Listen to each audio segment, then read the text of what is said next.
जाजपुर गांधी छक निकट में बीएसएनएल केबुल मरामती समय खोला होइतिबा गाତରେ फसीगले दुई कर्मचारी।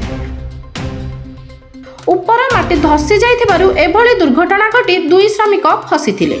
दुई जना श्रमिकों को उद्धार कला अग्निशम बाहिनी। दुई श्रमिक हेले गौरहरि पंडा और प्रियव्रत षडंगी उद्धार होइछंती।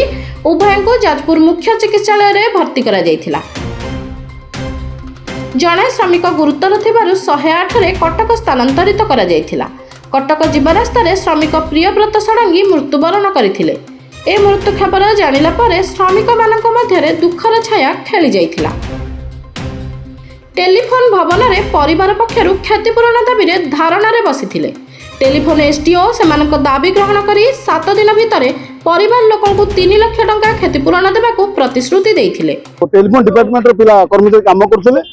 काम करिया भीतर माटी धसीगला पर गोटे पिला उद्धार कराई ता लिंकु ताकू मेडिकल हमर जाजपुर मेडिकल पठाई आउ जने फसी जाए जब दमकल बाहिनी आसिलेनी आईएसपी समस्त डाकिला पर समस्त आसला पर बर्तमान कार्यक्रम चली से पिलाटी पर्यटन बाहरी ना टोटाल माटी धसी जाइला जहाँफल कि खड़ाखड़ी कला बर्तमान बेक बाहर तो धीरे बाहर करने चेष्टा चली। अश्विन कुमार मल्लिक बर्तमान आम जेहेतु सी बीएसएनएल कौन पेरोल रे सी ना आम चेष्टा करूँ एम्प्लॉय मान तरफ किसी गोटे माने कलेक्शन कर किसी गोटे सहायता राशि माने ये दशा पूर्व आम साहय कर चेष्टा करूँ।